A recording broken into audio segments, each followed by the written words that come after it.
Hey everyone, welcome to Past Lives and the Divine. I'm Jina, the host of this podcast, where we indulge ourselves in the magical connection to our souls. And we do that via past life experiences, not only past life experiences, but connection to the divine beings around us, the divine creator where we came from, and that divine peace living inside of us.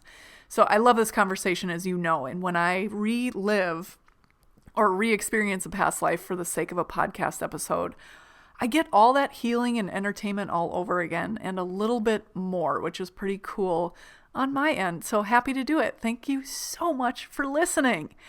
And I had a good friend, one of my favorite people last weekend, she said something to the effect of like, I just feel more in touch with my soul or more free when I'm listening to your podcast, or at least that's how I interpreted what she said. And awesome. I'm swimming around in the deep end of the weirder side of my personality, and I hope you enjoy it, and I hope it gives you permission to do the same. So in today's episode number 4, we're talking about my past life experience as a bounty hunter.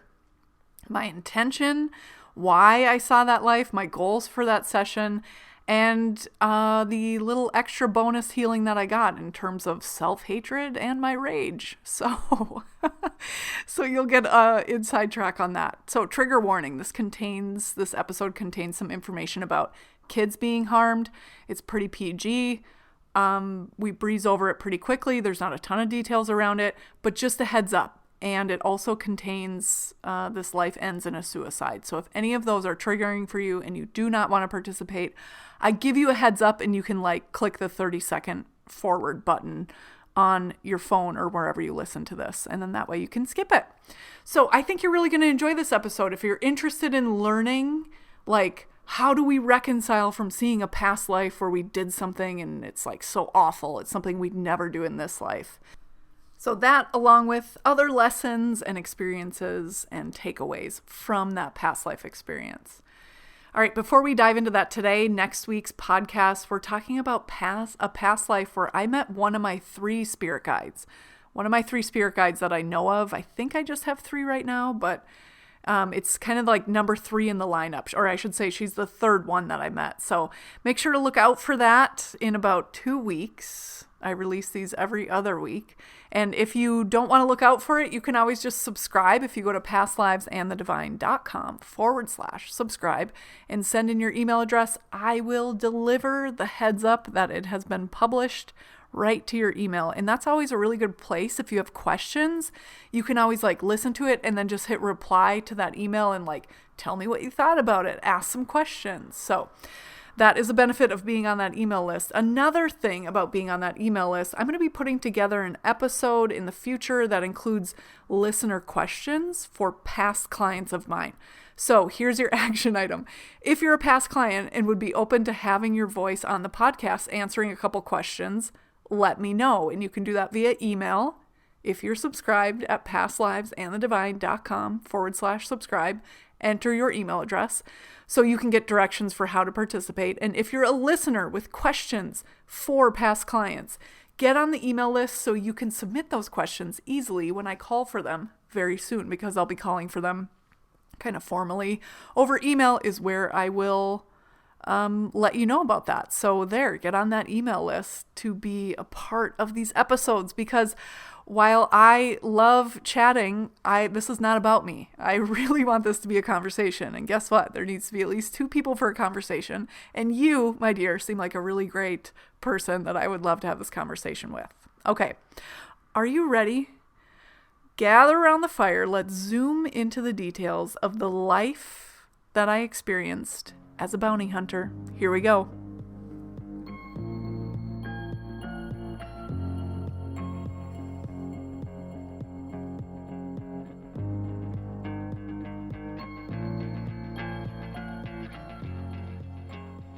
Yay! Okay, here we go. Another episode. I'm so excited. First, a lay of the land here in this episode covering this particular past life regression. The scenes in this particular past life regression came very quickly. There aren't a lot of specific moving from one scene to the next scene to the next scene. So in episode 2, which if you have not listened to episode 2 or episode 1 or episode 3, go back and listen to them because it'll lay a lot of the groundwork. And if you listen to this episode and you have a ton of questions, episode 2, I do another past life, my very first past life regression session. So dig into that. I do a lot of explaining around the different scenes. And then in episode 3, I'm actually talking about the anatomy of a session. So if you have any questions and you're new to this podcast, definitely check out those 2 episodes. And of course, episode 1 is just like, high level commentary, what this podcast is about. It's probably the most boring episode. So if you want to dig into that, go for it. But if you want to get right into the juice, hit episode 2 and episode 3. So this particular episode is covering a past life regression that I was a client. I am the client in this session. And I was working with a friend of mine who I met in 2018 in hypnosis and regression training. So we did our trainings together. We did some practice sessions together. And still to this day, we swap every now and then. So this was a session with my good friend who, prior to this session that I'll be talking about in this episode of the podcast, we had done a handful of sessions together, maybe 4 or 5 where I was actually in the chair. So the more often you do a past life regression, the easier it is to get information. It's essentially, again, your brain is like a muscle. The science of it is called neuroplasticity, and it's the more we think a thought, do a thing, say a thing, the more we do it, the easier it gets. That's why if you're like practicing, pitching or archery or throwing darts, it'll get easier and easier to hit the bullseye or to hit the target because your brain builds or reworks already established nerve pathways for easier ways of being. It's just the way our amazing human body is put together. So hypnosis and regression are no different. So the more you access and dig around in the memories of your subconscious mind, which again, your subconscious mind holds all the memories that you've ever had in your soul's life. So that's this life and every past life. And the more we dig around in that, the easier it gets. And so that's why you'll kind of see the scene structure in this session is a little bit different than, say, in episode 2, which was my very first past life regression, where it was kind of like really from scene to scene to scene. So a bummer, I do not have a recording of this past life regression session. I thought I did, but when I go to access it, it says it's not there. So I thought, that's a real bummer. I love splicing in those recordings so you can actually hear it.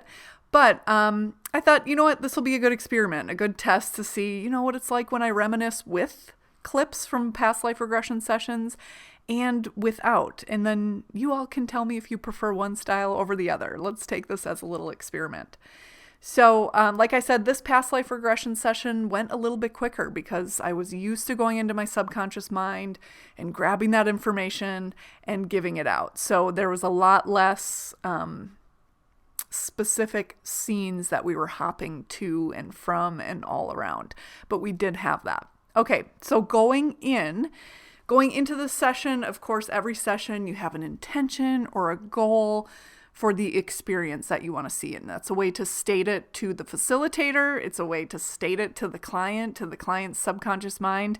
And in my belief, it's a way that we state it to our angels and guides. And so they help to provide and experience life scenes that help us with those goals and intentions. So whether it's specifically with those goals and intentions or something we need to know in order to fulfill those goals and intentions one day, if we're not there yet, they'll help us get there. So it's always everything for the soul, for the client's highest and greatest good.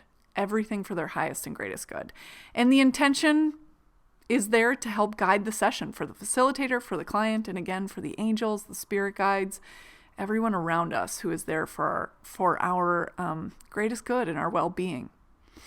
So the intention for this session I had in January of earlier this year, so January of 2019, and my intention around it was to see a life where I was really in my power. And that's kind of a real vague statement. Like, what the hell does that even mean, right?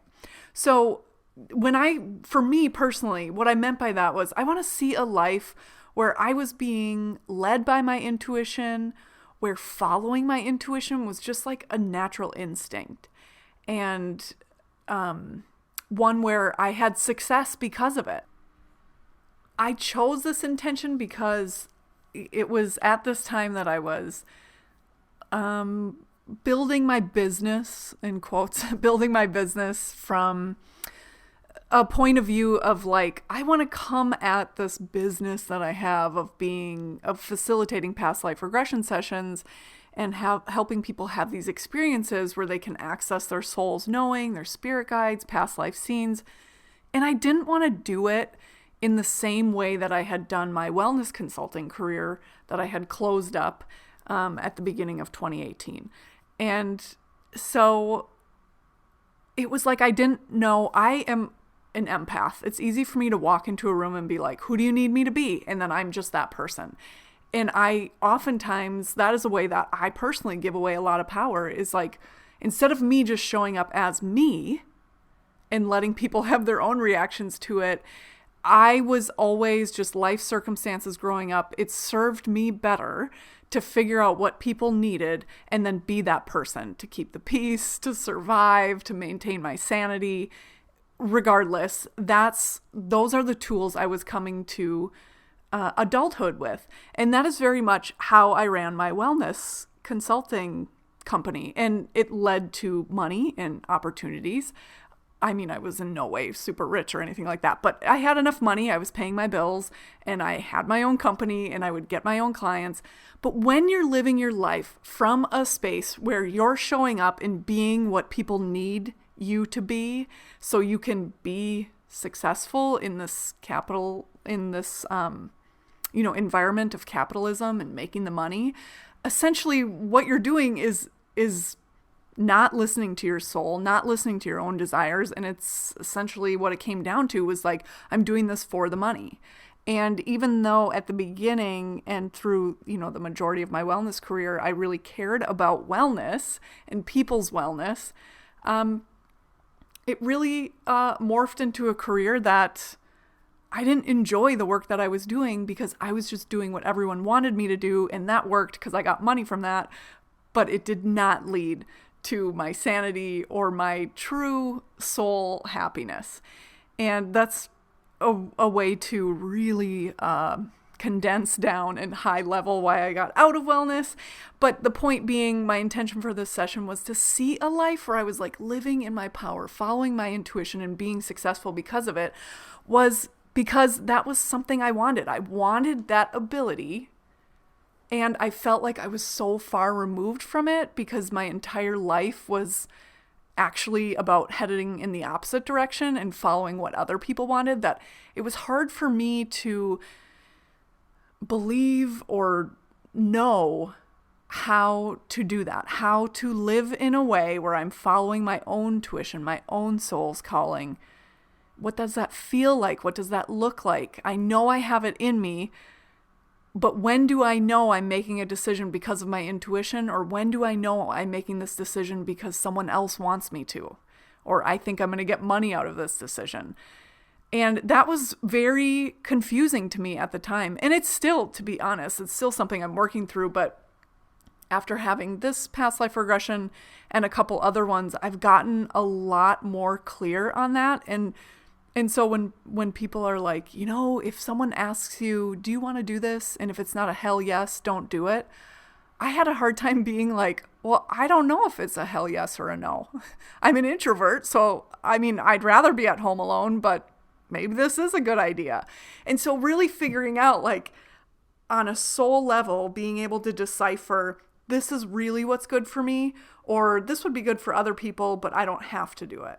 So again, it's a little bit, I'm like taking a whole lifetime of experience and boiling it down as to why I wanted to have a session where I was in my power, but hopefully I've painted the picture. And I don't think I'm unique on that. I think a lot of people have a hard time deciphering, like, what is it that I truly want, and what is it, like I've been culturally trained to want certain things, and how do I decipher the difference? Because they're not always different. Sometimes our soul truly does want what has been culturally trained into us. So it's about learning to discern between the two. And that's really what I wanted. So going into that was my intention. All for the highest and greatest good. Give me something else if I need it in order to get there someday. But that's what I wanted. So we went through the induction, of course. And if you're wondering what an induction is, hit up episode 3 of this podcast where I talk about the anatomy of a session. So we went through the induction, and then I was, plopped into, or the details of the first scene of this past life experience started to settle in. And they started to settle in the way of, I knew I was outside, and I kind of felt into that. And then I knew that I was kind of in a forest, but like it was a really thick forest, but I was in a clearing within the thick forest. And it was like I was deciding which direction am I going to go. And I was just looking around at the trees on all around me, just kind of thinking, I'm going to look around and the right direction is just going to pop up, right? So all I had to do was look, and it wasn't necessarily like there was a tree that was marking the way. It was like I was waiting for my body to go this way. And that was the first inclination. That's what I was doing. I was in that clearing, just kind of trying to get a hit of where to go. And then from there, I went inside and determined, oh yes, I'm a man, which I always think is funny because whenever I'm in a past life regression, like consciously, if you ask me right now, would you rather see a life where you're a man or a woman? I would be like, it doesn't matter to me. But every time, at least in the last couple of years, every time I'm in a past life regression and I realize as the details of the scene are settling into my mind's eye and I realize I'm a man, I'm always like, damn it. I wanted to be a woman, which is so weird. And it's almost like that's also a tell for me anytime I get a detail and I'm like, no, I don't want it to be that way. It's like, I'm not making this stuff up. It's so crazy. So I was brought into that life. I was a man in the forest. In this scene, specifically, I was wearing kind of like tan canvasy kind of pants and the same kind of shirt, and I had really thick like black hair, and it was really thick and kind of greasy. And I was looking for a place to go, but I didn't know where I was going, but I knew I was going somewhere and I had a purpose, and I just had to know which direction to go in. That's what I was waiting for in that scene. And the cool thing is that as the client, the things that you actually say, like in this, I'm sure I said something to the effect of like, I'm a man and I'm looking for something. But the picture that was in my mind was this very like lush green forest. It was like a cloudy day. I had like, I could just like almost feel like the thickness of my body. And it's amazing how much you experience in your mind's eye, I'll say, or within your mind, that you don't say to the facilitator. And I just think it's so interesting how rich these experiences can be. And as the client, you get to see all of that.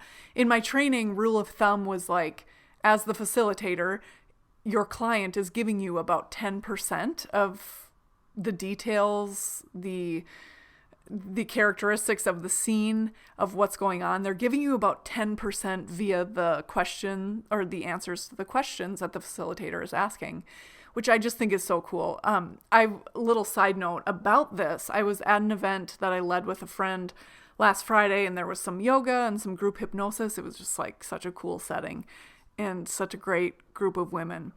And one of the things that someone had asked afterward was like, why do you suggest that we remember it. So for example, when I bring a group through group hypnosis, this one in particular, we were kind of releasing, like, you can't bring in anymore. If you think of like everything you want is within 3 feet of you, kind of like around your energetic fields waiting to come in. If you're full, it's not going to come in. So like, what do you need to release in order to get that thing? That thing, whether it's an actual thing, it's a person, it's a job, it's a situation, it's an idea, it's a thought pattern, it's a way of being, consistent emotions, whatever that is, like, what are you going to clear out? So we did this hypnosis where we cleared it out, and then they got some guidance and then brought this group of people back. And one of the things I say when coming back is like, I count them back, 5, 4, 3, 2, 1, where they come out of the trance and come back into, reality, I guess, for lack of a better term.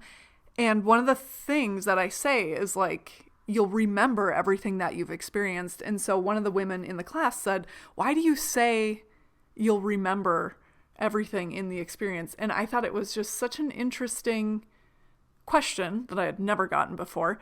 And it made me go, yeah, why did I put that in here? And then it was just like, oh, right away you connect the dots. But when I create the script for these group hypnosises, I always put it in there. And I always put that piece, that suggestion, that hypnotic suggestion that you will remember, is because I'm taking notes as the facilitator.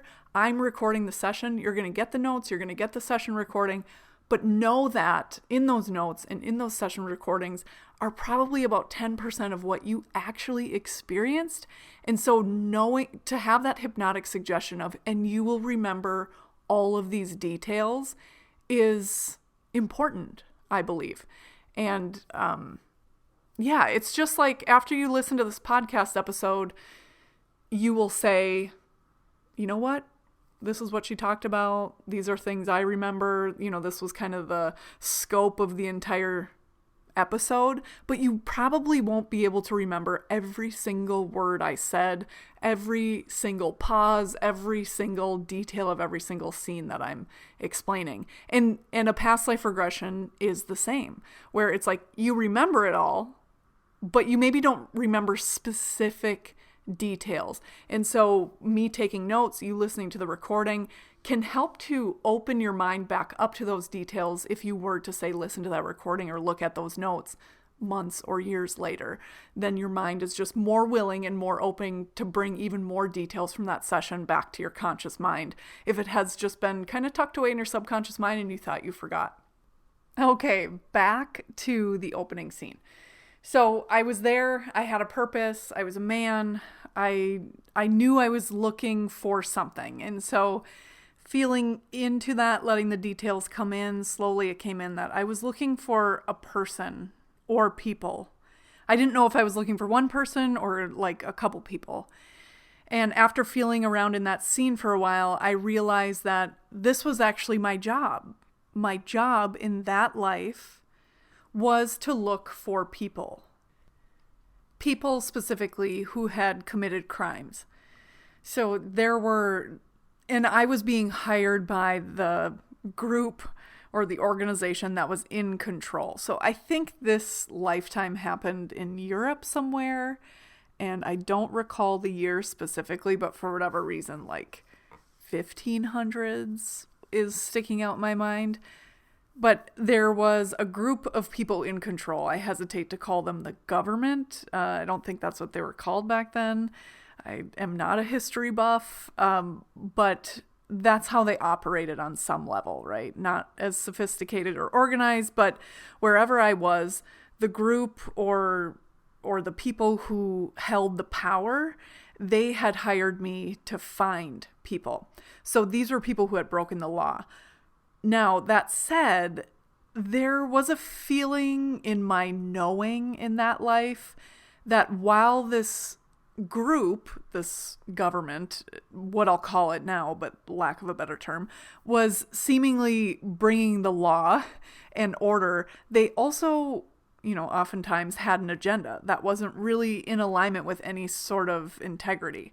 So as this man in this life, as what I'll call today a bounty hunter, those weren't the words that I got from that life, but, Jina in 2019 looks at that guy and I would be like, I don't know, we'd call him a bounty hunter. So I'll call him a bounty hunter. Those were not his words. That's not how he would describe himself. Those words never came up in that past life. But when I look at it, that's how I would describe it. So in that role as the bounty hunter, I did feel slight, real tiny bubbles that would maybe pop into my mind about what I was doing.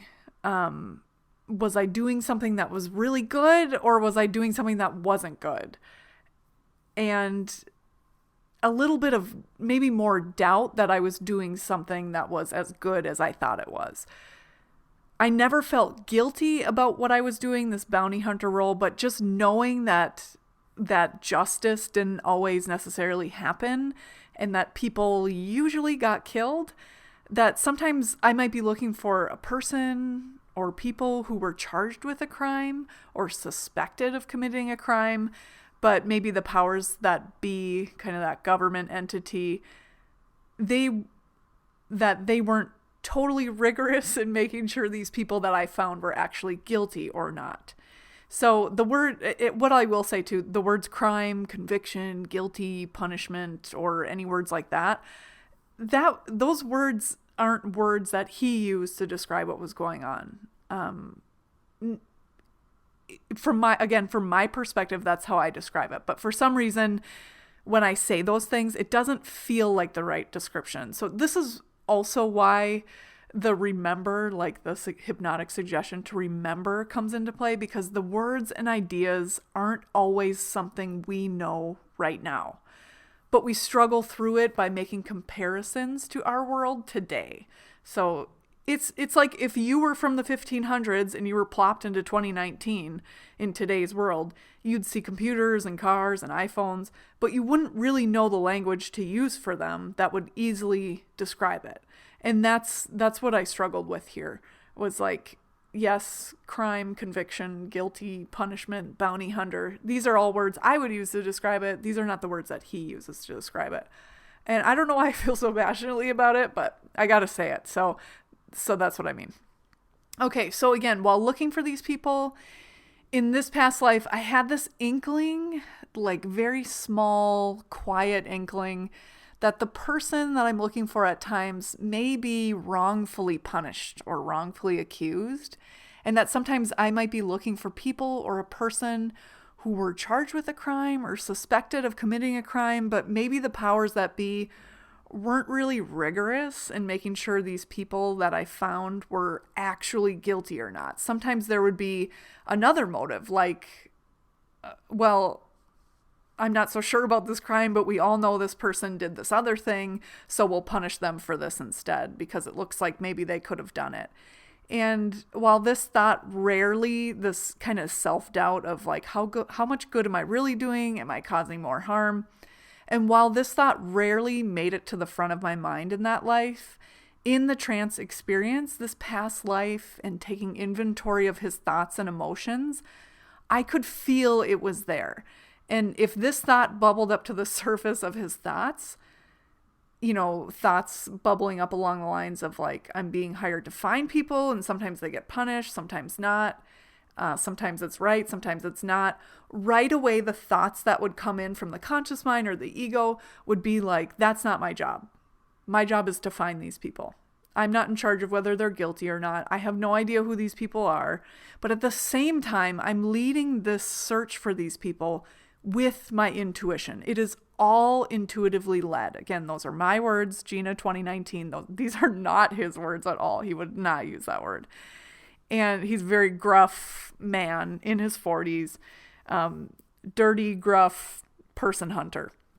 So just like life, it's never clear cut, right? So there's always some gray areas. So while this thought is true, that this man, of course, maybe sometimes doubted it, he had other bigger motivators. So in this role as what I would call the bounty hunter, he had power, he had respect, and he had a really good reputation for being the best at finding people.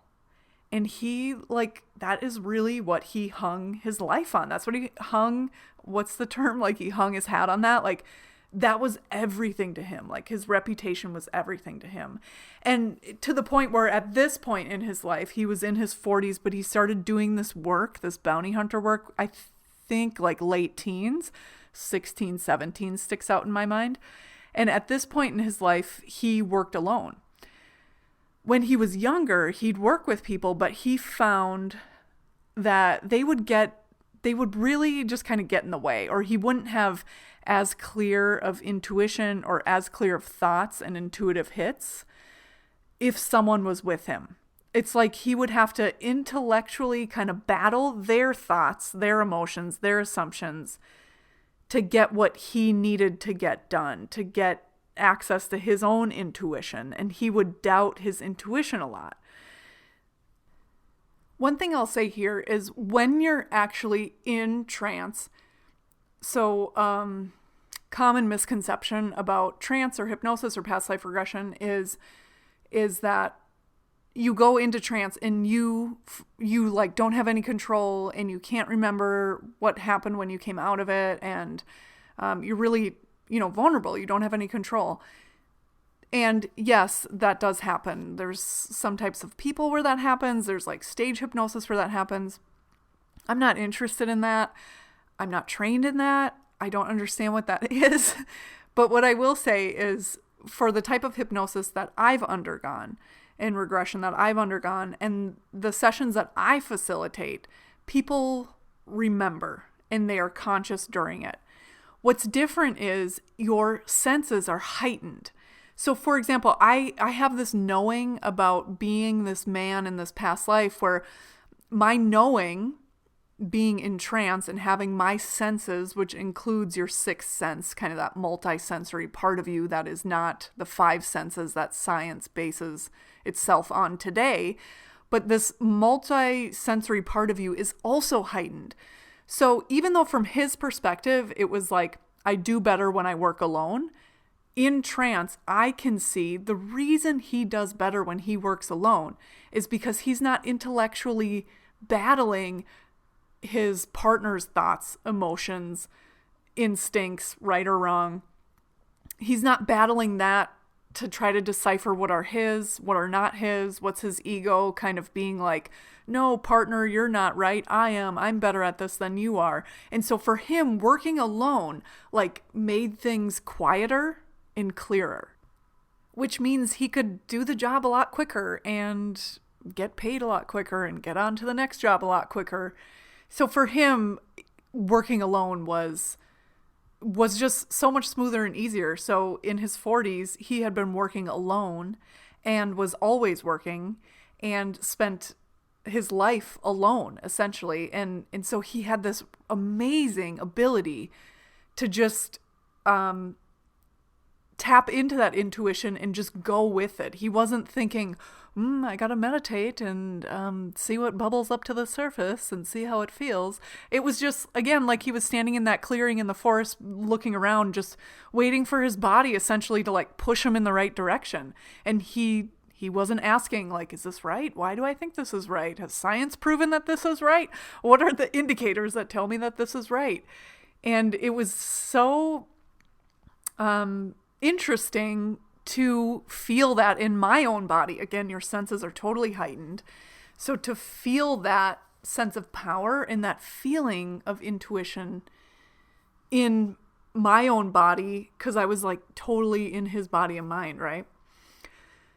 So the type of work that he would do, we kind of left the last scene that we were talking about was like him in that forest clearing kind of waiting for the hit of like, what direction should I go into? And sometimes it would happen that he would go into a direction and the thing that he would need to do would be like, travel many miles alone in thick woods, small villages, remote, like little communities or, solo cabins, remote. They weren't really cabins, but, little dwellings, super remote. And sometimes he would have to get the intuitive hit as to like how to get information from this person. So did he think this person was the person he was hunting? Or did he have to show up kind of knock on their door, even though they didn't really have doors. It's kind of like a hut, and act like he was a traveler asking for food and shelter for the night. Sometimes he would kind of, knock on their space and ask for directions just to try to get a feel for like who these people are. And he was really good at getting information out of people and really good at knowing like, who is this person? Do I think this person has valuable information for me? Or do I simply just, get a read on them from asking them a couple questions and then move on? But sometimes it would get to the point where he, could get inside their home or their little dwelling and get some intel about his target. So sometimes these people were his target and they didn't know that. And sometimes these people were just people that he thought would have information about his target. So if he could get in there and get some evidence, and sometimes that evidence would be, again, information from conversations with these people. Sometimes evidence would be like something in their home. So it might be like something tangible in their home, or again, it might be talking, extracting some kind of information. And then from there, he would go on and like continue his search for his target, or that's when he would like make the arrest. And again, arrest is not the word he would use. But that's what I would call it today. I don't know the word he would use. That didn't come to me. It was just like the thought of like apprehending this person and bringing them somewhere to wherever he needed to bring them in order to finish the job. And again, it was at a time where it's not like he's bringing them to a jail or a courthouse or anything like that. He's like actually bringing them to someone who then takes this work and goes from there.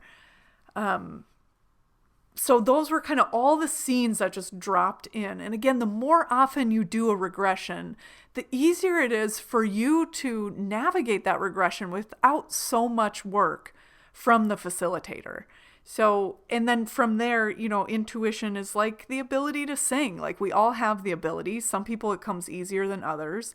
Some people need a lot of practice. So some people who have never done this work sit down in the chair and like as the facilitator, I only ask a few questions and then they're like off and rolling. And some people, they sit down in the chair and I'm like, investigator, a journalist where I'm asking tons and tons of questions to get them to see more details, express more details so we can kind of move this scene along. So because for me, I never felt like it came super easy. As you can see in episode 2 of this podcast, we went through many, many scenes and Eric had a ton of questions for me. But, 4 years later is when this episode happened and the scenes just came to me much, much easier. And it's pretty interesting recording these two podcasts so close together and having, episode 2 was my first past life regression. And then just in my mind, the ability to pause and for the sake of this podcast, really dig into these two past life experiences and see the difference as to how they came to me. And so again, your brain is just like a muscle. The more you tap into this information, the easier it comes to you. Okay, so back on track. I'm seeing different scenes of how he does his work and how good it feels when he's doing this work. So in addition to that, I can see or feel this very, very subtle, but again, because I'm in trance and my senses have been turned up, I can feel this really subtle wondering inside of him. This wondering of like, am I creating harm to innocent people?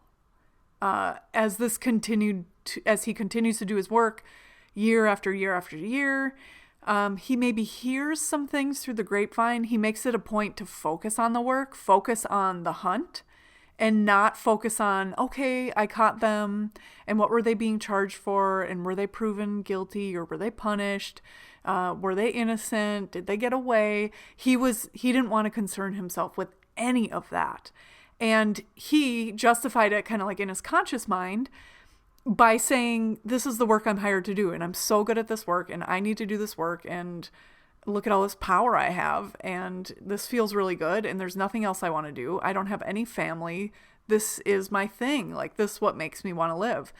And just like everybody else, just like every human, we have these subconscious or conscious filters that like thoughts and memories kind of go through.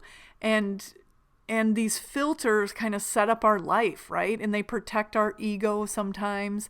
So, it's why one person can say something to you and the person beside you is like, no, they didn't mean that at all. I don't think they were mad, or I don't think that they meant that, or, ooh, don't you think they were mad? And someone can say something to you or say something, and two different people have two different points of view as to whether that person meant something else or felt something else or what was really behind that dialogue. And the same is true for this man. This thought of, am I creating harm to innocent people, was so subtle that it barely hit his conscious mind. And it was like, before it could even hit his conscious mind, something in him, this filter just like squashed it and was like, hey, I'm hired to do a job and my impact doesn't matter. I'm just doing my thing. And the rest is up to the people that I hand these targets over to.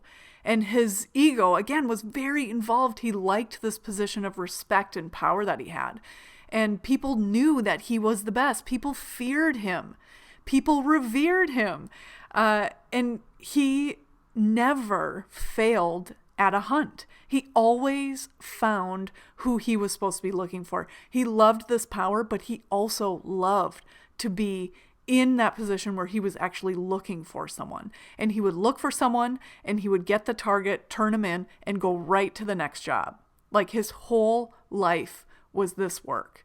And it felt really good to him. He didn't have a family, and I didn't get the sense, at least in this past life experience, I didn't get the sense that he was missing anyone or felt like he was missing out. He was the best there was at this job, and he loved it. It felt so good. It was like nourishing to him, and he never doubted it.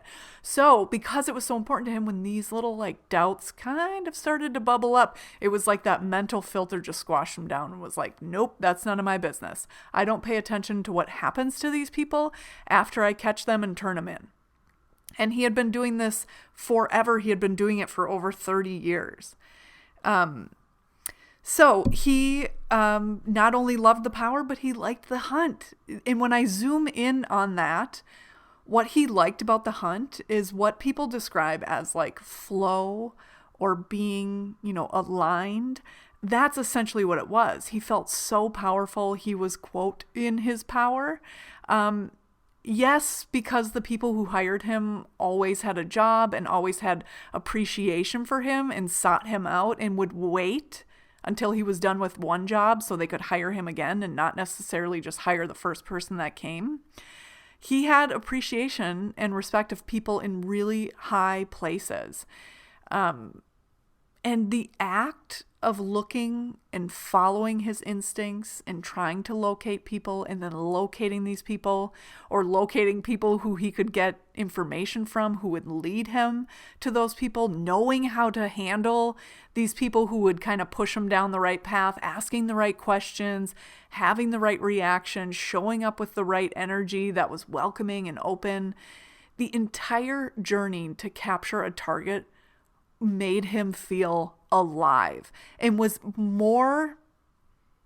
meant more to him than the accolades and the appreciation and the respect of the people in high places, the real powerful people in the community who were hiring him. And he just loved the hunt. And some people, again, would call that working in your flow, being aligned. Those are your true gifts. Whatever you call it, I'm going to call it working with his intuition, being in his power. And he really was. He was in his power, his knowledge, his 5 senses, his 6th sense, multisensory, trusting his intuition, trusting the ideas he had and following through and seeing himself be successful was gratifying and gave him the fuel to continue to work in this way. For his whole life, like night and day, like every waking hour was consumed with this, and he enjoyed it. So, he was using, it was so clear that, if he had concrete evidence of what he was looking for, that was maybe 10 to 30% of the information he was going on to capture and be successful in getting these targets. And so he was really working that intuition, that sixth sense for where he needed to go, what he needed to do, who he needed to talk to, and how he needed to go about capturing a target. So it was cool because Allison, my friend who was facilitating, knew, what the intention of the session was, of course. And because it was like, what does it feel like to be in your power? We really paused there in a scene where he was like, on a strong trail to get a target. And it was like, what does that feel like in your body? And it was like this kind of an effervescent feeling kind of coming from maybe like my legs or my thighs or maybe kind of my hip area and coming up into my chest and around my neck. And it's an effervescent feeling, but then it's also like, because of that, you're like being lifted and pushed forward to where you need to go. And these are not his words. He was not even really aware that it was intuition he was using. He just was like, I'm really good at this. I'm doing this. I enjoy this because I'm good at it. But when I zoomed way in to like the physical sensations and the thoughts that he was having that were behind all of the success that he had and all of this enjoyment he had, that's what I found. So those are my observations of his feelings and of what was going on. And he just went with them. And his fragile ego, as egos are, just chalked it up to how great he was at all of this. But as a person in trance, reliving these experiences, diving into these memories, I was able to really feel that in my body again. So it's a feeling, it's a memory. It's not like this logical thought that I think I should know. It's like, oh, I have this memory. I know this feeling in my life. So, okay, so from all of that information about his work, how he worked, being in his power, all of that, next, then we kind of set that stuff to the side and we actually broke and went to the scene that specifically was most significant in this man's life. And so he was walking through a village center and he made it a point actually to typically avoid like village centers. Number one, he didn't want people to know who he was. And he felt like there was enough people who knew who he was, which could prohibit him from doing his work sometimes. And so he didn't want to be known, but also he never wanted to hear stories about what happened to people that he captured and turned in, because he had heard some stories and just didn't like the way that felt. And so avoiding kind of this village community area was a way for him to avoid that stuff. And he, even though this was his work and he was a very prideful man and kind of gruff and rough and he never wanted to see people being hurt because of the work that he did. He didn't want to hurt people, but he just didn't like it. He just avoided it. He's not like Jina in 2019 where it's like, why don't I like this? Let's dig into it. That's not who he was. He was just like, I don't like that. I'm not going into the village if I can avoid it. But every once in a while he would have to go into the village to do stuff, get stuff. Okay, so this is kind of like a little trigger warning for a scene that we're going to see, part of this scene. So maybe just like skip ahead 30 seconds. It's not too gruesome, but essentially skip ahead if you want. And essentially he walked through the town center and saw these two kids, maybe like in between the ages of 8 and 12, hanging from a tree. And he recognized who those kids were. He knew that these kids were the two kids of a couple that he was actually hunting. They were two targets of his. And so he sees these two kids, he recognized them, and just this huge emotional blow of recognition of the impact of his work. And to see them really knocked the wind out of him. I mean, it really shook him to the point where he, like, whatever he was carrying, and I'm not sure what he was carrying, but he dropped it and like hightailed it out of there. He had to go back into the woods, out of the village as fast as he could. And then after that, he did everything he could to forget about it and rationalize it away, to justify his part in it all, his part in these two kids' death. And he remembered when he brought in the knowledge of where these adults lived, these two kids, their parents, he remembered that he didn't capture them himself because he didn't really think they were guilty.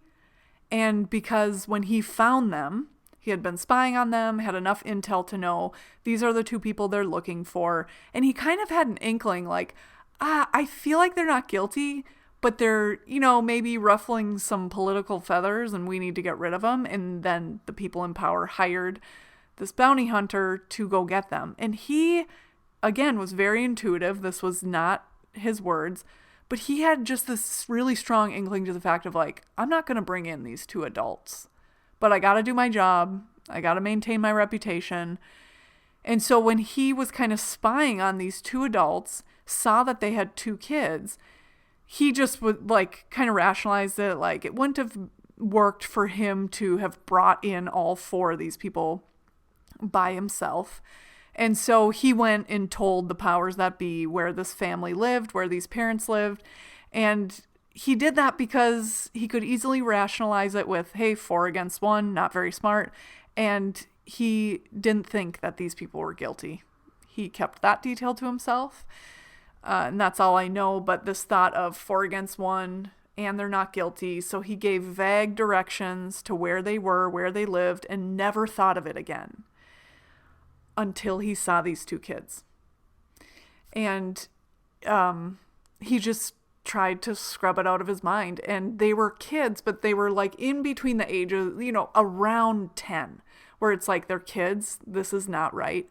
And, but if push comes to shove, they could be, 2 of the 4 people in a fight against you. So he was like, this makes sense. I'm going to give vague directions to where they live. The authorities can do with what they want.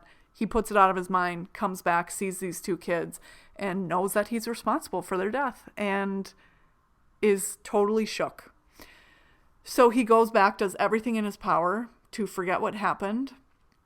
But these feelings of doubt, these feelings of remorse, these feelings of like, what the fuck am I doing, continued to grow and grow within him.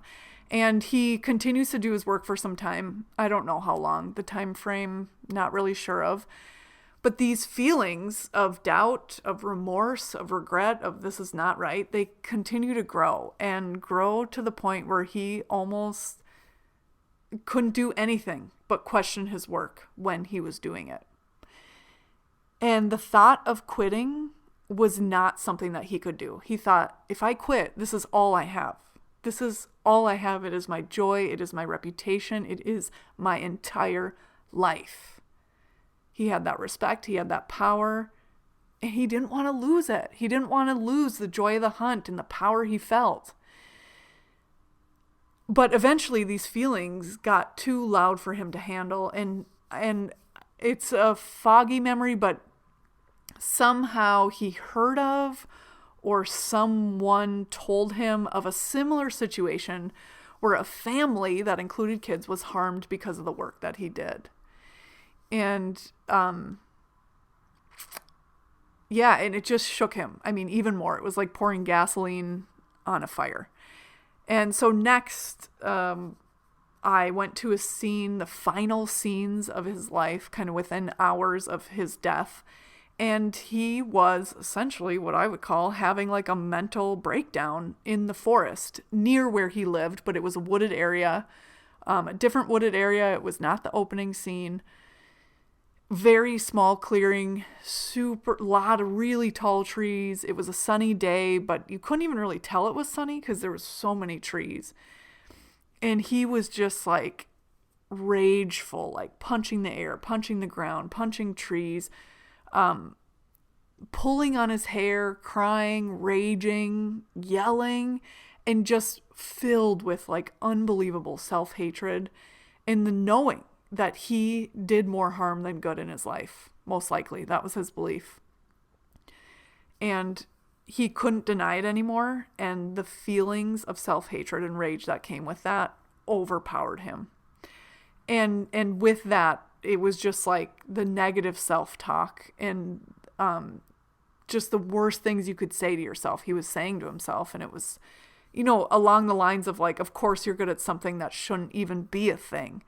And just really beating himself up in the worst way. And the talking about this, even just reliving it through this podcast episode, the emotions don't constrict in my throat like they used to, but like that imprint is still there a little bit. Like I still have that memory. It still carries in my body. I don't think it's in my body affecting me, but like reliving these past life scenes just by talking about it. Like I can kind of feel like these light feelings in my throat. And when I was actually in trance going through this, like the restriction in my throat was just almost felt like I was being strangled. And those are feelings that I've had like in my times when I feel so rageful, and throughout my entire life up until, pretty recently. I'm 38 now. So up until, I don't know, a few years ago, I would really go in bouts of like, what I would call, just because culturally, I think people kind of get it when I say like anxiety or depression, but really what it is like this internal, the way I would describe it, like this rage that's like directed at myself, or like this self-hatred. And it's not, talk about vulnerability hangover. Okay, but for the good of the podcast. Okay, so what I'm saying is like, I've had those feelings in this life. And so to be in that past life, it was like, whoo, those feelings were like off the chart. Now, as a facilitator, if I were to see someone going through a really intense experience like that, that is when, as a facilitator, I would say, you are totally safe here. And you can go through this and feel these emotions if you feel like you need to, or you want to, or it's part of your healing. And if you do that, know that you are totally safe and these feelings cannot hurt you. And by feeling them, you are releasing them. You also have the option, if this is too intense for you, you can pull out and, kind of watch it from above. You can project it on a movie screen or on a TV and watch it like that without any emotion and still gain healing from the release, or we can just move on from it. And so it's a way to remind that person that the person in the chair is in power. And I say that as kind of like a safety net. But what I want you to know is that your subconscious mind does not give you more than you can handle. So there are variations of this scene that one could see, or a scene like it, where the emotions aren't as intense. But keep in mind, I had done at this point over 20 or 25 past life regressions. And so I had seen a lot, right? Like I don't take this stuff personally. And so my subconscious mind was like, she's ready. Let's do it. But know that if you feel like, wow, if I had an experience like that, I'd be so shook. And sometimes I feel weird saying this because I don't mean to be braggy, but I have a gift to like almost see what you're seeing, or feel what you're feeling. And so to be able to talk someone through that and just ensure that their power is intact and they are aware of their power, and then their subconscious mind's natural ability to protect them from something that's too much from them. The combination of those two is you're never going to get more than you can deal with. So I'll just say that. So in this scene, he is having like a mental breakdown, rage against himself, self-hatred, just a really dark moment, beating himself up in the worst way, weaponizing his gifts against himself. And those are things that I have done. The way I am and who I am at my core, and the gifts that I have don't fit in with typical society. I mean, you guys, I'm on a podcast talking about past lives. Like, what is this life? But what I'm saying is like, there's a big part of me that does not fit in.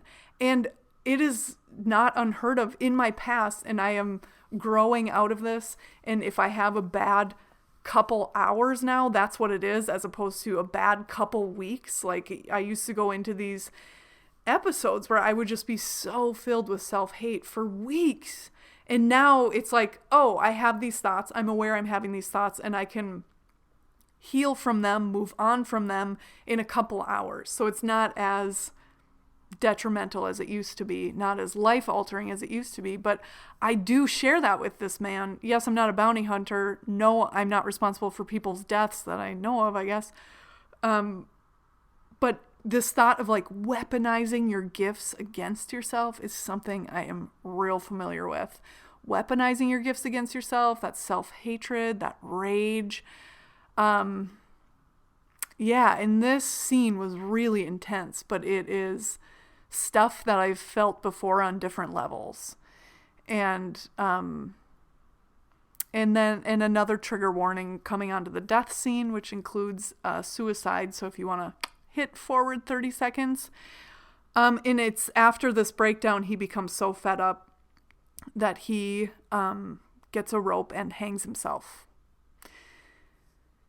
And most death scenes come with, not most, I mean, I would say, maybe more than 50% come with the realization or the ability to realize what you're thinking as your soul is leaving your body. And the thought is, or at least it's my anecdotal experience, that when someone can tap into those thoughts that they're having as their soul is leaving their body, whether it's a positive thought or a negative thought, or it's a thought, it's not positive or negative, but it might be affecting your life in positive ways or negative ways, you can see how that is just like seared onto your soul, into your memory of your soul.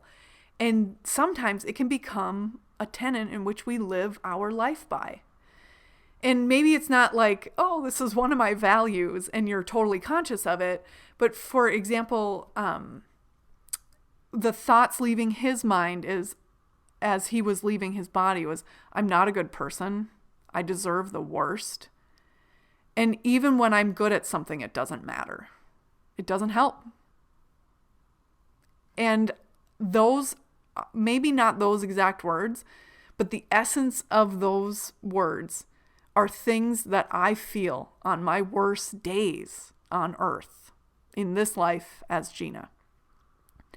I believe just bringing that knowing from the forgotten in the subconscious mind to the conscious mind via a powerful emotional memory can be enough to release it. But at the very least, it starts to release its grip on how you live your life. It's no longer an automatic. It's no longer a blind spot. If it doesn't stop from you experiencing that, we do different like healing modalities after the death scene to help release that stuff even more energetically if you're carrying it in your mind, body, or spirit. There are different things that we can do. But at the very least, it's going to open the door so you can do more work on things that you maybe didn't even know were there, learning more about your shadows, so you can then help to heal that stuff and release that stuff so you can feel a little bit better and learn the lessons and like enjoy this life a little bit more and enjoy the people and the work in your life a little bit more. Okay, so from there, from that death scene, I moved into a space of safe, sacred space of all-knowing, where we go after our death. And this is a place where we go to gain insights on this life that we had just lived and debrief and see how it can help us, right? And so in a past life regression, we go to this safe, sacred space of all-knowing, and it's here where we can gain insights on like, why did we see this life? Sometimes it's not totally clear until we are in this space where we debrief. Because during the past life scenes, as the client, when we're the client, we're not saying, oh, I'm seeing this because I needed to see this because of A, B, and C. You're literally just saying, I don't know, I think I'm a bounty hunter. Okay, here's where I am. I'm walking through a village. Okay, here I saw this. Oh, I'm having this emotional reaction. And you might get little twinges from your conscious mind like, I think I know why I'm seeing this. But you're really encouraged as the client to ignore that. Ignore the why am I seeing this? Ignore the hypothesis as to where this could be going and why you're seeing it. And instead just lean into the details.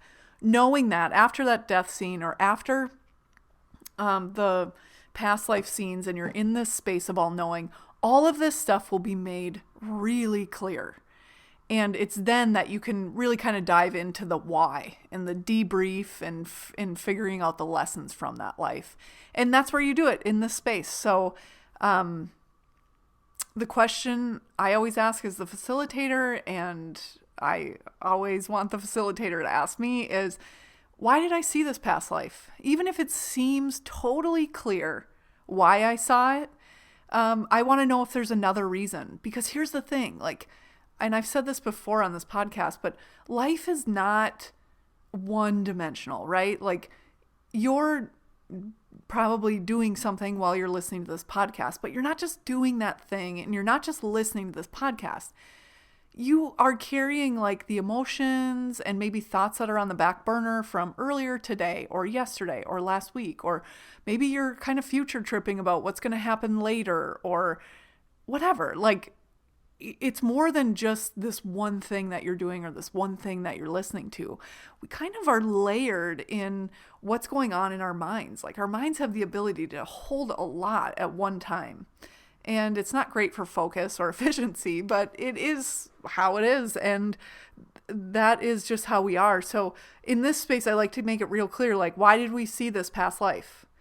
And sometimes you get, intuitive insights that you wouldn't have maybe thought of. You wouldn't have maybe connected those dots, or maybe you would have, but it would have been a lot later. So the reason I saw this past life was obviously to see what it felt like to be in my power and to see a life where, to be in, aligned with my soul's gifts, or working in that flow, or following my intuition and feeling successful and powerful because of it.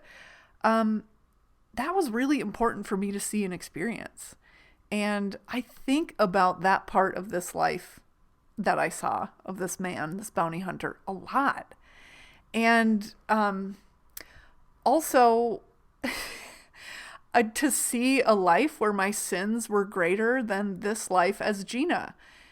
But even though they were a lot greater, and it's not like I think this life is awful. I mean, I didn't have like a charmed life growing up, but I've had a lot of privilege. I am a white woman in the United States. Right there, I have a lot of privilege. But, like family dysfunction and all of that stuff affects us no matter what. And so to see like, hey, this person's sins were maybe a lot greater, but you have the same flavors of like turning rage on yourself. And not only that, to see that and to see how harmful it is, and to see how he didn't necessarily have to be so extreme, to put it lightly. And it was just like a reminder in my own mind, the way I connected those dots was like, and I haven't even done the least of that. And I still get filled with that self-hatred and rage towards myself. But then it was also really cool because it was a way for me to check in on like, yep, that's a thing that you do, Jina. And look at how far you've come. Like, it's almost rare that you feel like that.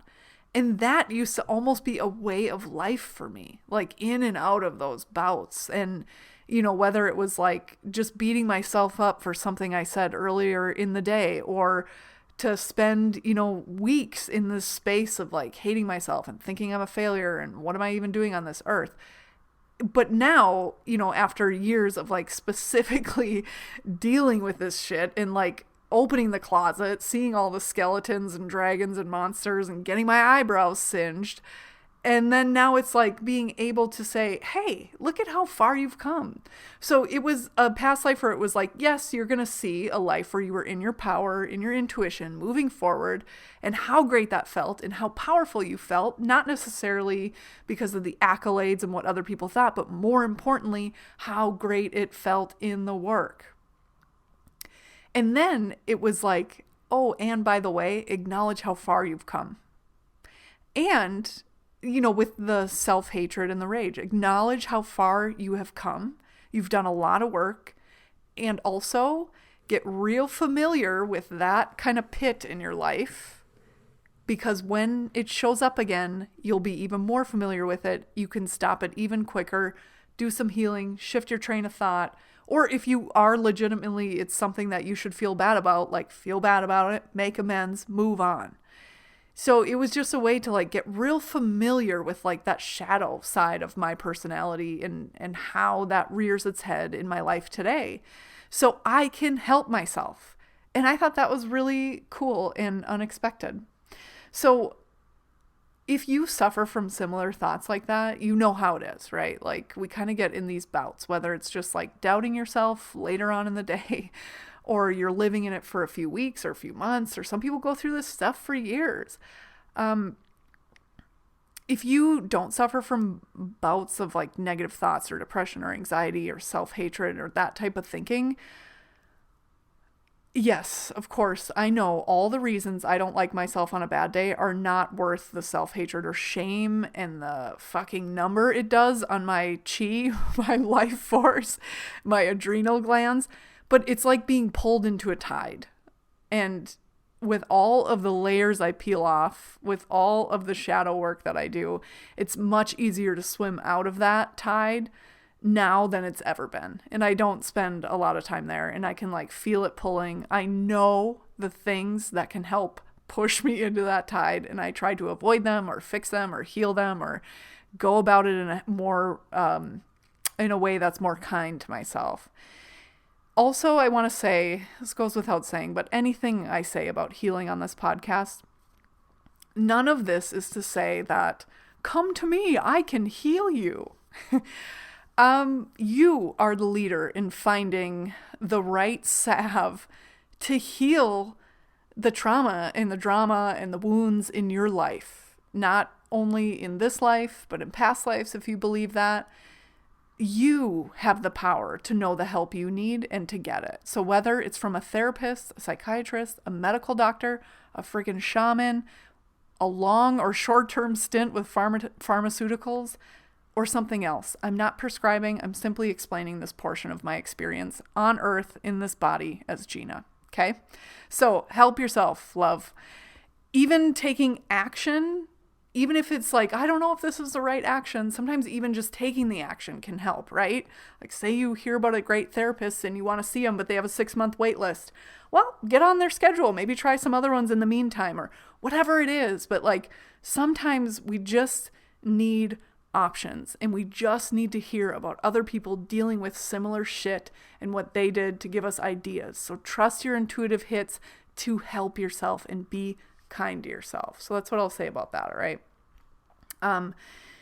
Also, what I want to say here is even if you don't believe in past lives, I have spoken before about like the different theories on what we're experiencing when we believe we're experiencing a past life.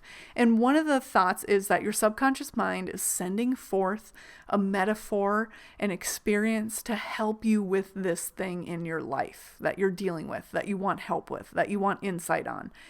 And this would be an example of that, right? Like my subconscious mind could have made this all up, and you can believe what you want to believe. And I do not take offense when people are like, I don't believe in past lives. That's awesome. You know what I really want for you? I want for you to find a spiritual track that feels really good to you.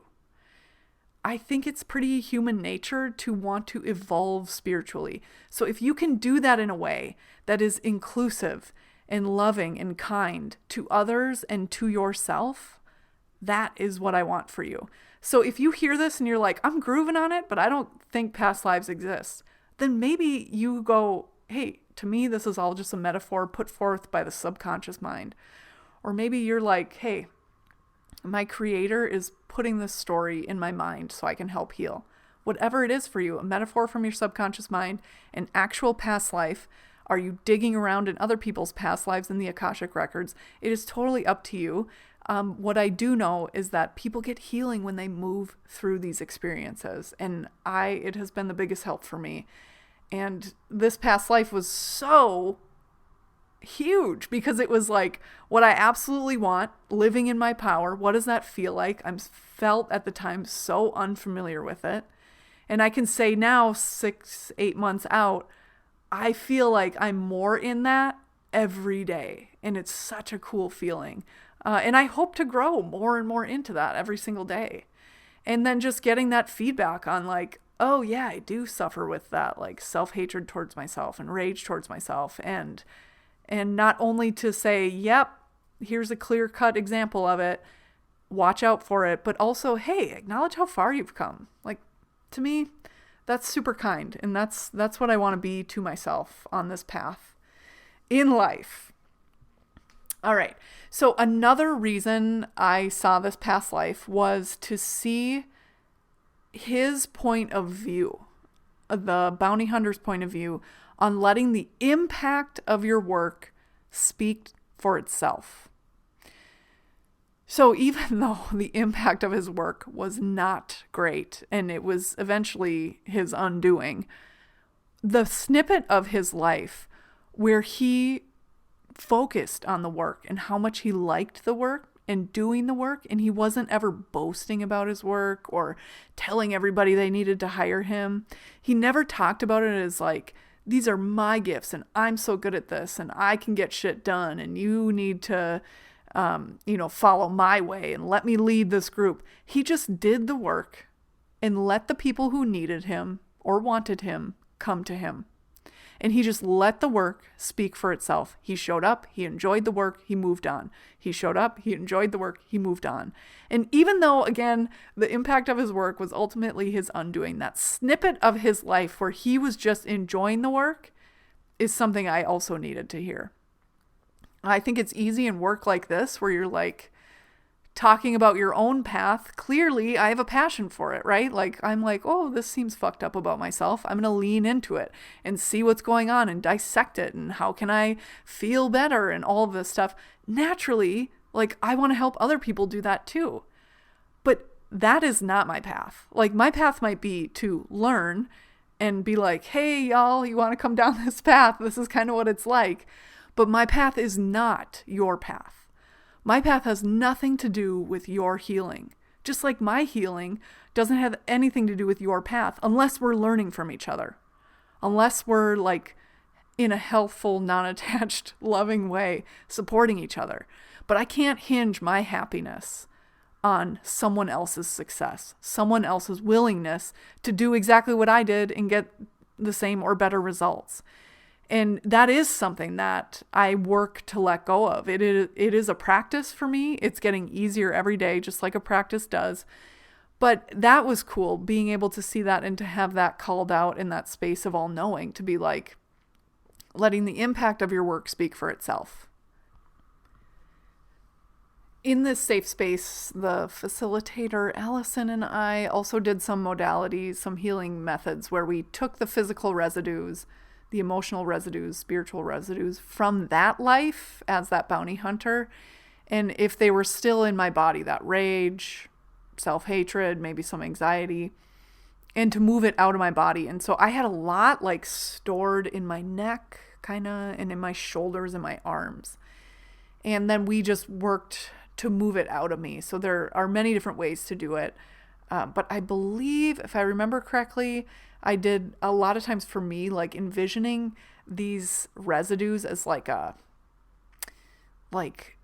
if you had like metal shavings, just kind of like all over inside your body, whatever the body part is. And then I like to think of like a big magnet, like pulling those shavings out. And then I take that, when they're all out and they're all on the end of that magnet, I like to roll them in a ball and like throw them into the sun so they can be like transmuted into light or, a higher frequency.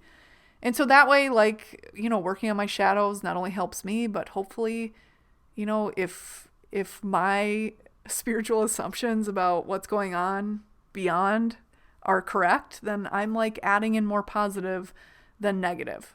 And that is a goal of mine. So that's what I did there.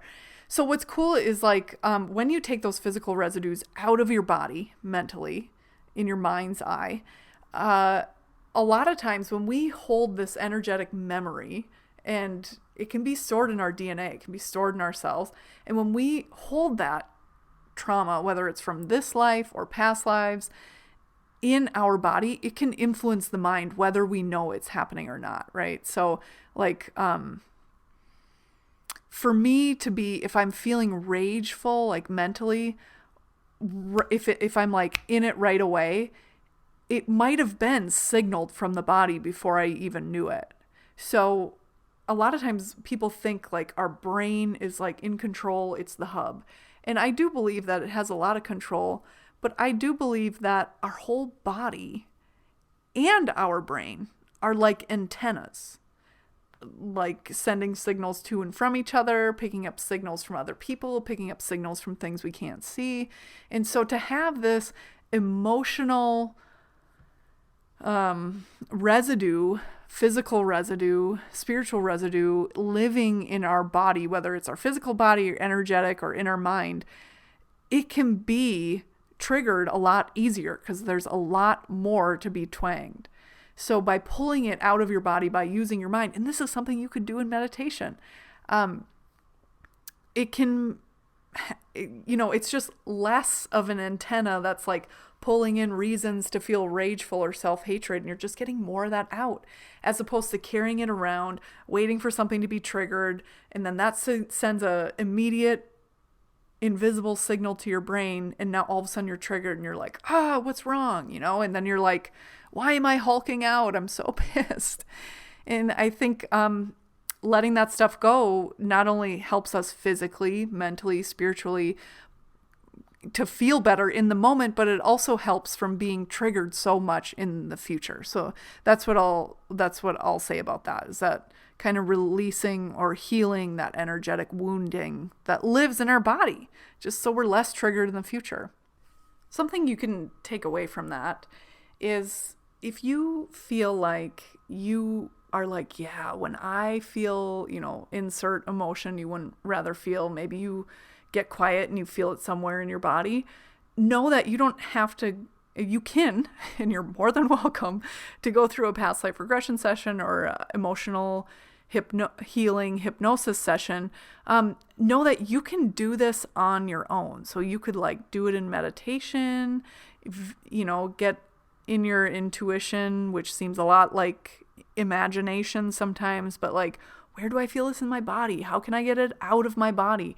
You can do it in like breath work or, hypnosis, like group hypnosis. And what I will say is sometimes we experience such an intense past life regression like this one as the bounty hunter. And there might be more healing to do around it, but what I encountered was a lot. It was a lot for me. And I've done a lot of past life regressions. So that if I have more to learn from that or more to release from that, it will come back. It might come back in a different past life regression session. I've had, I believe 1, maybe 2 different lives that I've seen. I've had 2 different lives that I've seen in 2 different regressions each, right? So like 4 regressions covering 2 lives, and it was like a different perspective on each life when I saw it the second time, which then created more healing. So with this one specifically, and I'm not going to do it in this episode because it's already longer than I thought it would be, of course. I can't shut up when I talk about this stuff. But I also every once in a while will go to a breathwork session. It's led by Amy Koretsky. She's a local acupuncturist and breathwork facilitator.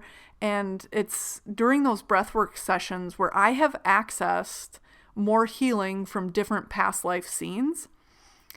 And I'm going to do an episode specifically on that and on those and on the healing. But I'll cover those past lives first and then we'll do that. But look out for that because I come back to this session during, I come back to this death scene and this scene where he's having a mental breakdown in the woods in a breathwork session. So I'll break that one down in a future episode. But for today, what I want you to come away with is like, well, I'll phrase it like this. I often get a question that's the essence is the same. And I would think I would get this question probably from a few of you after listening to this episode. But like, how do you come to terms with, or how do you come down from knowing that in a past life you were responsible for someone's death?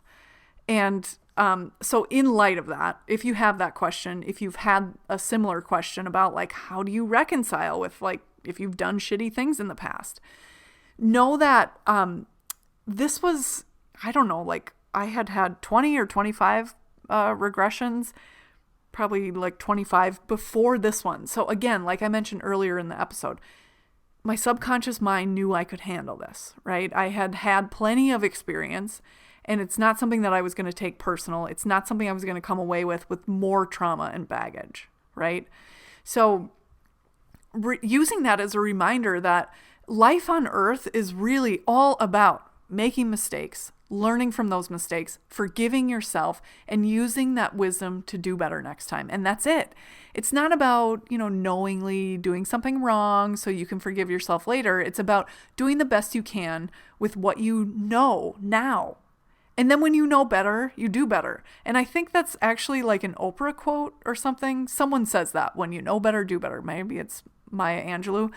But in that sentiment, it's something we've all heard before. It's something that makes sense. It's like beautiful. It's simple. And that's a lot of times what these experiences are, is like they're so simple and beautiful insights. But at the same point, we go from intellectually understanding it to being like, I know that. That is my memory. I cannot unlearn that. I cannot doubt it. It's something I know, not just something I believe. And that's what's so cool about these experiences, because before this past life regression, of course, I understood that, this piece about when you know better, do better. But going through this experience, I now know it rather than just believe it. It's like if I read a book or saw a movie about someone's trek up Mount Everest, right? Hearing that story, I believe.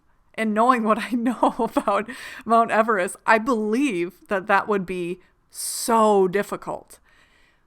That belief is totally different than the knowing of how difficult that would be.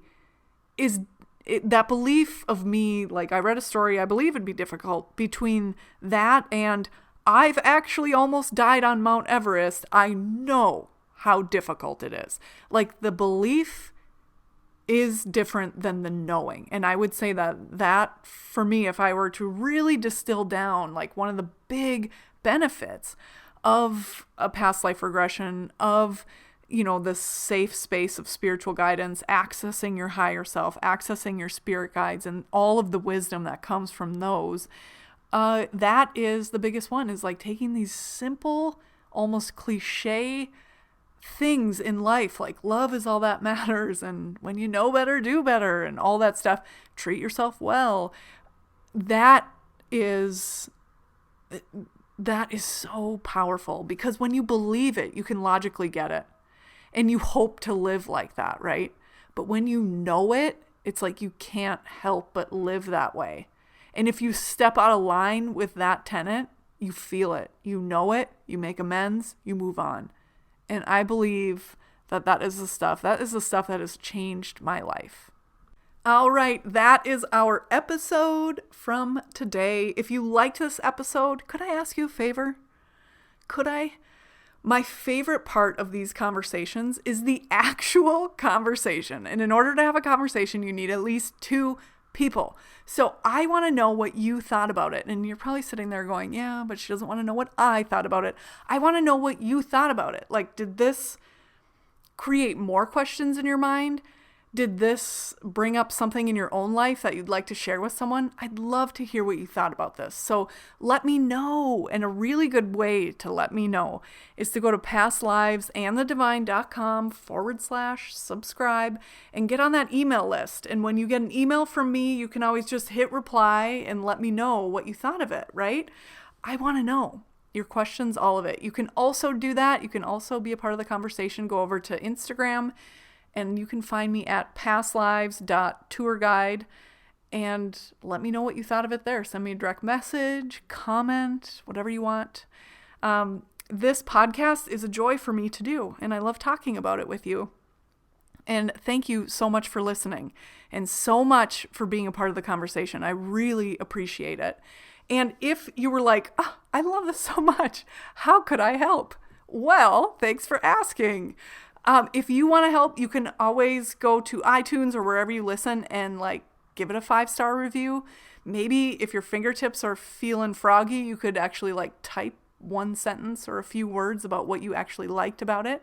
Or you could just hit the share button and share this episode with someone who you think would like it. That's the best way for me to grow the amount of people who are engaging in these conversations, who are looking into their shadows and being open to hearing different perspectives, is by you sharing it. So thank you so much in advance. I really, really appreciate it. So not only tell a friend, but actually send them the episode. Then that way you too can have conversations about it because it's so much fun.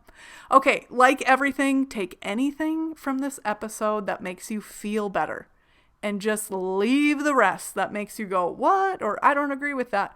Just leave it. Take it if it makes you feel better. And thank you for listening again and being open to the power of our past lives and all our soul experiences. See you next time.